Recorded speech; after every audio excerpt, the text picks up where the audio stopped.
अगर कोई लड़की, वो चाहे हिंदू हो, मुसलमान हो, सिख हो, क्रिश्चियन हो, अगर वो अपने आप को ढकना चाहती है तो मैं ये पूछता हूँ कि दूसरों को इस बात से क्या तकलीफ है।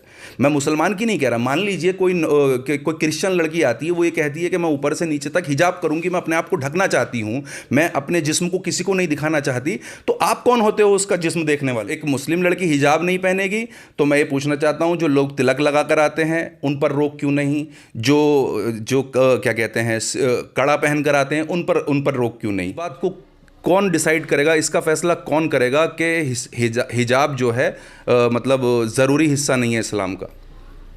ये मुस्लिम ही तो बताएंगे ना, ये कुरान ही तो बताएगा, हमारी हदीस बताएंगी ना कि इस्लाम का ज़रूरी हिस्सा है या नहीं। इस बात को सोचकर अफसोस होता है कि हमारे ही मुल्क के लोग आपस में इस तरह की नफ़रतें पैदा कर रहे हैं। इस तरह की फिल्में ना बनाई जाएं जहाँ एक दूसरे की किसी के सेंटिमेंट्स को हर्ट पड़े, रिलीजियस।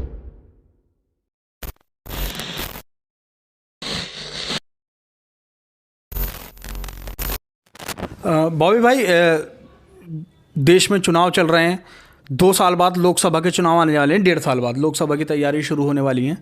इस बीच एक फ़िल्म आती है, फ़िल्म का नाम है कश्मीर फाइल्स। 1990 में कहते हैं कि कश्मीरी पंडितों को मुसलमानों ने वहाँ से भगाया था, बेघर किया था, और उस पर एक फ़िल्म बनती है जिसको लोग कुछ ज़्यादा ही इमोशनली लेकर जाते हैं। और कुछ ऐसी वीडियोस सामने आती हैं जिसमें नारे लगते हैं और ये कहा जाता है कश्मीर फाइल ज़रूर देखो, टैक्स फ्री कर दिया जाता है, आधे दिन की छुट्टी भी दी जाती है सरकारी कर्मचारियों को फिल्म देखने के लिए, जिसमें ये कहा गया है जो हिंदू को सताया गया था हिंदुओं मुसलमानों ने, उसके खिलाफ ये है। तो इस फिल्म पर आप क्या कहना चाहेंगे? क्या इस तरह की फिल्में समाज में बननी चाहिए?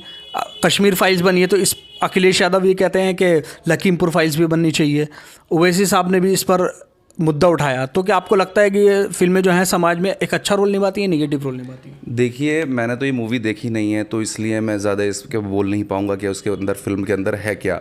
और फिर ये नेशनल मुद्दा है, इसमें हमारे बैरिस्टर साहब ऑलरेडी इस पर बोल चुके हैं, काफ़ी सारे मतलब न्यूज़ चैनल्स पे उन्होंने अपना इंटरव्यू दे चुके हैं। तो मैं यही कहना चाहूँगा कि ऐसी कोई भी फिल्म, चाहे वो कश्मीर फाइल्स पर बने, या चाहे मुजफ्फरनगर राइट्स पर बने, या गोधरा कांड पर बने, या फिर गुजरात राइट्स पर बने, तो मैं ये चाहता हूँ कि इस तरह की फिल्में बैन होनी चाहिए, क्योंकि इससे मुल्क का माहौल ख़राब होता है, आपस में नफ़रत फैलती है। ये मुल्क जो है सभी का है, हिंदू मुस्लिम सिख ईसाई, इस मुल्क का जो है खूबसूरती है, एका है, हमारे डाइवर्सिटी में यूनिटी है। तो हमारे यहाँ जो है यूनिटी को तोड़ा जा रहा है। अगर हम अपने मुल्क की यूनिटी को तोड़ देंगे तो ये मुल्क को किस तरह से हम आगे लेकर जाएंगे, क्या फ्यूचर रहेगा हमारे मुल्क का। मुझे इस बात को सोचकर अफसोस होता है कि हमारे ही मुल्क के लोग आपस में इस तरह की नफ़रतें पैदा कर रहे हैं। इस तरह की फिल्में ना बनाई जाएं जहाँ एक दूसरे की किसी के सेंटिमेंट्स को हर्ट पड़े, रिलीजियस सेंटिमेंट्स हो, या पॉलिटिकल कोई सेंटिमेंट हो, या कोई सोशल, या किसी का ज़ाती तौर पर कोई इस तरह की हेटरेट की बात हो, वो मूवीज़ नहीं आनी चाहिए। तो क्या आपको लगता है कि इससे तैयारी 2024 की जा रही है इसके जरिए? देखिए, 2024 को मैं नहीं कह पा रहा हूँ इस बात को, ये 2024 की तैयारी है, लेकिन मौजूदा वक्त में ये नफ़रत को बढ़ावा दे रही हैं। फ़िलहाल में हिंदुस्तान को मजबूत करने के लिए, चाहे वो कोई भी पॉलिटिकल पार्टी हो, अभी इलेक्शन का तो दौर है नहीं कि मैं इस तरह की इलेक्शन पे बात कहूँगा, लेकिन मैं हिंदुस्तानी होने के नाते मैं ये कहूँगा सभी लोगों से कि इस तरह की फिल्मों को प्रमोट ना किया जाए, एक दूसरे को नफ़रत, हिंदू मुस्लिम के नाम पर एक दूसरे के से नफ़रत ना रखी जाए ये इस मुल्क में इस तरह से। क्योंकि ऐसा तो नहीं है कि सारे ही हिंदू ख़त्म हो जाएं हिंदुस्तान से, या सारे ही मुसलमान ख़त्म हो जाएं। नफ़रत का कोई हल होता तो मैं भी नफ़रत को बढ़ावा देता, लेकिन नफ़रत का कोई हल ही नहीं है, सिवाय मुल्क को पीछे किया जा रहा है, और मुल्क को पीछे करने की चीज़ों से हमें बचना चाहिए।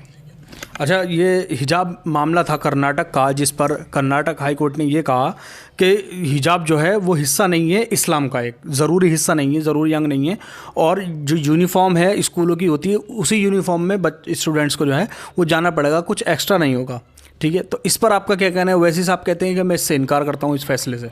देखिए, अगर किसी भी फैसले से हाई कोर्ट के असहमति होती है तो संवैधानिक है, इसमें आप असहमति जाहिर कर सकते हैं, आप ना खुश हो सकते हैं किसी भी फैसले से। तो इससे कोई ऐसा नहीं है कि हम हिंदुस्तान के कानून के ख़िलाफ़ जा रहे हैं, ये संवैधानिक राइट है हमारा, हम किसी भी फैसले से ना खुश हो सकते हैं। क्योंकि मसला क्या होता है, सभी चीज़ अंडरस्टैंडिंग का मसला होता है कि किस तरह से कर्नाटक हाई कोर्ट ने इस मुद्दे को लिया कि इस्लाम में कि ये ज़रूरी नहीं है हिजाब। मैं ये पूछना चाहता हूँ, इस बात को कौन डिसाइड करेगा, इसका फैसला कौन करेगा कि हिजाब जो है मतलब ज़रूरी हिस्सा नहीं है इस्लाम का? ये मुस्लिम ही तो बताएंगे ना, ये कुरान ही तो बताएगा, हमारी हदीस बताएंगी ना कि इस्लाम का ज़रूरी हिस्सा है या नहीं हिस्सा है। अगर कोई भी इस्लामिक मैटर हिंदुस्तान के कानून में पहुंचता है या हमारे किसी भी कोर्ट में पहुंचता है तो उसको सबसे पहले तो इस्लामिक जो स्क्रिप्चर्स हैं, इस्लामिक बुक्स हैं, उन्हीं से, शरिया लॉ है, उसी से मतलब जो इस्लामिक लॉ है उसी से तो आपको मतलब किसी चीज़ को डिसाइड करेंगे। हाँ भाई, इस्लाम के अंदर जैसे हाई कोर्ट में गया मसला, वहाँ पूछना चाहिए था, उलमाओं को इकट्ठा करना था, या जो कुरान की नॉलेज रखते हैं, जो हदीस की नॉलेज रखते हैं, उन मौलानाओं को बुलाना था, उनसे एफिडेविट मांगना था, हाँ भाई बताइए आपके इस्लाम में किस तरह से ये हिजाब का मामला है। तो हिजाब के मामले में मैं कहूँगा कि थोड़ा सा असहमति मेरी भी है, क्योंकि हिजाब एक पर्सनल मामला है और ये रिलीजियस मामला भी नहीं है, एक इंसान की इंडिविजुअलिटी है। अगर कोई लड़की, वो चाहे हिंदू हो, मुसलमान हो, सिख हो, क्रिश्चियन हो, अगर वो अपने आप को ढकना चाहती है तो मैं ये पूछता हूँ कि दूसरों को इस बात से क्या तकलीफ़ है। मैं मुसलमान की नहीं कह रहा, मान लीजिए कोई क्रिश्चियन लड़की आती है, वो ये कहती है कि मैं ऊपर से नीचे तक हिजाब करूँगी, मैं अपने आप को ढकना चाहती हूँ, मैं अपने जिस्म को किसी को नहीं दिखाना चाहती, तो आप कौन होते हो उसका जिस्म देखने वाले? अच्छा, लेकिन ये यूनिफॉर्म के अगेंस्ट तो है ना, एक स्कूल में जब यूनिफॉर्म है, कॉलेज में तो देखिए यूनिफॉर्म का मुद्दा नहीं है। यूनिफॉर्म वो लड़की पहन के जा रही थी, लेकिन उसको जो है ऊपर से हिजाब पहनने को मना किया गया। अबाया पहनने को जी। अब रही बात, अगर सिर्फ एक मुस्लिम लड़की हिजाब नहीं पहनेगी तो मैं ये पूछना चाहता हूँ, जो लोग तिलक लगा कर आते हैं उन पर रोक क्यों नहीं? जो क्या कहते हैं कड़ा पहन कर आते हैं उन पर रोक क्यों नहीं? अगर इस्लामिक बात है, मैं ये नहीं कह रहा कि उन पे भी रोक लगा दें और आप इसको भी लगा दें। अगर कोई लड़की चाहती है हिजाब को पहनना तो उसको आज़ादी होनी चाहिए। संविधान है हमारा और हमारा मुल्क सेकुलर कंट्री है और एक आज़ाद कंट्री है। यहाँ पर अगर औरतों के जहाँ पर जब हक की बात, हुकूक की बात आती है तो हम ये सोचते हैं कि सबसे ज़्यादा हिंदुस्तान के अंदर आज़ादी से पहले औरतों को दबाया गया है। हम अगर औरतों को अपलिफ्ट करना चाहते हैं तो उनकी आज़ादी के तहत, उनकी सोच के तहत उनको आज़ाद कर दिया देना चाहिए। अगर वो चाहती हैं वो पहनना हिजाब तो उनको पहनने दी जाए। यानी ये राइट टू चॉइस का है, एक तरह से राइट टू चॉइस भी है और राइट टू रिलीजन भी है। उनकी मर्जी है, वो पहनना चाहती हैं तो इस बात को अगर रिलीजन की तरफ मत लेके जाइए। कोई भी लड़की अगर वो अपने आप को ढकना चाहती है तो क्या एतराज़ है इसमें? तो ये हमारे साथ मौजूद थे इमरान बॉबी, AIMIM पार्टी के उत्तर प्रदेश के राज्य सचिव। इन्होंने हिजाब के मामले को लेकर और कश्मीर फाइल्स को लेकर अपनी राय जो है वो जाहिर की।